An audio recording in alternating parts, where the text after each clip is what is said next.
What's up, guys? Nothing scientific about this video today. Me and Matt were just talking.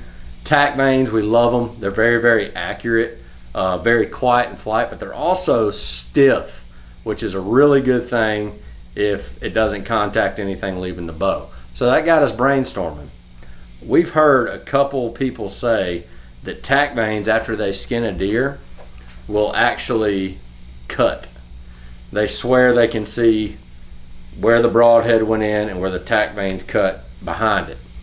So I'm not real sure about this. Matt's not real sure, but we figured we'd test it. So I believe they will help clean out the wound channel and cause more blood loss. Okay. And possibly open up the wound channel. But as far as cutting, maybe if you sharpen them, you could get some cutting. But as far as straight out the bag, I don't think they're going to necessarily like slice a hole like a broadhead. If that makes sense. So you're saying since they don't fold down as easy as other ones, since they're stiff, whatever broadhead you choose goes through, and then these stay stiff through the hole and kind of just keep it separated as it goes through. Pretty much, yeah. So we're going to do, if you look right there, this is a halfway experiment. This is just a real quick deal.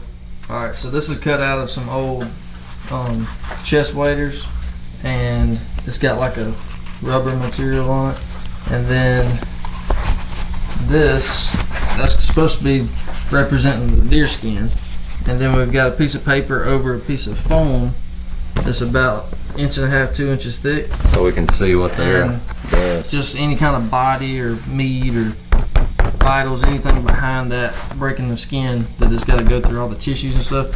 And this paper is flat on it just to see if we can get a cut mark. And before the comments start rolling in, we know that this does not simulate real skin. We know that it doesn't simulate bone or anything like that. We just want to get kind of an idea of what these vanes do, maybe compared to AAE vanes or something like that, and just kind of see. We're just wondering, brainstorming here. Stick around. Here we go. Woohoo! All right, so this stuff's got like 2 layers, and it's got a rubber finish on the inside just for waterproofing. And so it's definitely tougher than deer skin. I would say so. No doubt. Really stout. So no doubt. So we're just seeing basically on entry the hide of a deer, what the fletching does if it opens up that hide enough to let blood behind that broadhead, enough to let blood pour out even more than other veins, or if veins in general help with blood loss. All right, here we go, guys. Here are 3 different arrows, 3 different vanes. All of these arrows have 3 vanes on them, and they're all different. These are blazer type vanes. A lot of y'all out there are shooting this hunting. AAE vanes and your tack vanes. All 3 of these are 3 fletch, and they're different arrow diameters. These 2 are the same, but this one right here is a little bigger. But what we're looking for, this one obviously is going to have a bigger hole because it's a bigger shaft, but what we're looking for is the fletching damage and what it does when it goes through. First up, blazer style vane.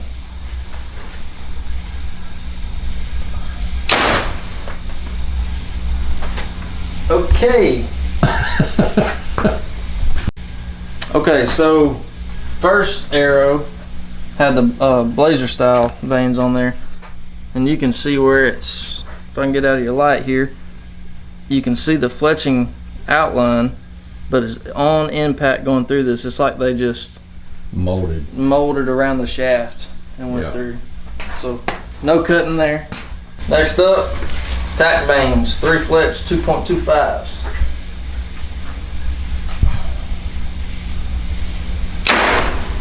Whoo! Alright, so here's the tack vane. How we looking, Cullen? Pretty good. That's the one before the blazer. This is the tack vane. Still a hole, just like that one. But alright, so AAE's up. We're going to try to put it right here. And then once we're done with the final shot, we're going to take this layer down that's supposed to resemble the skin layer and see what it's looking like going into the foam. So if it's actually re-expanding and opening up that wound channel any. AAEs. AAEs with a little bigger shaft. Should be a little bigger hole. Alright, here we go. Here we go. Woohoo! Jeez and crackers. That's like the larger diameter arrow did some damage. Kinetic energy for show. Alright guys, so this is the Blazer. This is the Tack. And this is the large diameter with the AAEs on there. So I'd say Blazer and Tack did the worst damage. You can see the markings, like, see how much darker it is on the Tack versus the Blazer? Yeah. So it's showing it's more rigid. Yep. But it's still not visibly cutting it. No. So, alright, let's check out the foam. Alright guys, so here's the foam, the exiting of the foam. As you can see, so this lower section here, this one is the Tack vane. This is the AAE vane with the, that's a VTAC 23 shaft, so a slightly larger shaft on that one. Yep. And this is the Blazer style vane. So it folded real good. So this right here is actually a small, I believe that's a smaller diameter, but with the Tack vane, and it left a bigger opening than all three of these. Yeah. And it has more of a cutting, like a crossways cut to it versus a, this one folded, you can tell, because that hole is roughly the size of that shaft, since it's a bigger shaft. But this is the only one that's got some small cut marks coming out. That's got one little small cut mark. This is like a slanted exit, so I don't know. It's definitely a bigger just hole. Something to think. Yeah, something to think about. That we're, like we said, we're brainstorming. Might not mean much, but every little bit you can get with blood loss is a plus. So that's one of many reasons we personally run Tack vanes for hunting, and for accuracy. They tune the best out of my bow and Matt's bow. And maybe on the next video we can try to sharpen some Tack vanes. Ooh. Test that. Maybe we'll kill a deer this year with Tack vanes up front, small ones, and then the 3-inch tacks in the back with a field point.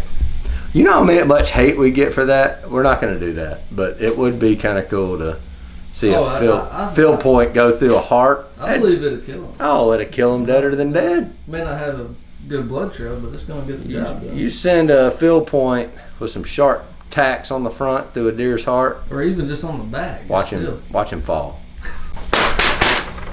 Aftermath. Tack vanes will tear up some paper. Real quick, guys, we wanted to talk to y'all about something. If y'all been subscribed to our channel, you know that we're about Jesus Christ first, archery, family, and Jesus, family, archery. But yeah, my wife might see that and get mad. But anyway, this channel is mainly about spreading the word of Jesus, but also about teaching people archery and what we love. So we've been geared towards showing y'all what we know about bows, as far as how they work, how they tune, how to tie in peep sights, how to walk back tune, different forms that work for us.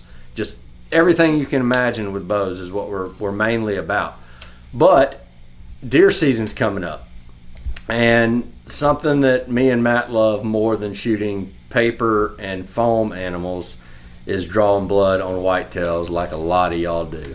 So we have a God-given passion for that, and I know y'all do too. So we decided to shift a little bit from archery tutorial to bow hunting and show y'all in the woods different tips that we have, stuff we've learned over. I've been bow hunting for 25 years now. Matt's been bow hunting for a long time.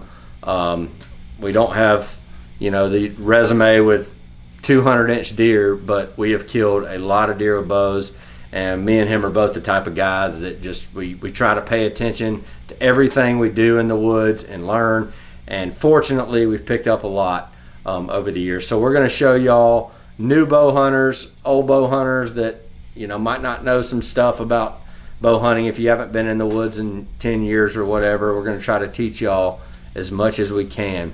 So we'll start implementing those videos in. We're probably going to get some kills on camera, hopefully, but this is mainly going to be educational. We're going to show y'all stand placement. We're going to show y'all shot placement, reading deer behavior, give y'all all the setups we decide to use. The list is endless of what we're going to go over to make y'all a better bow hunter on your bow venture. Keep Christ first. Peace.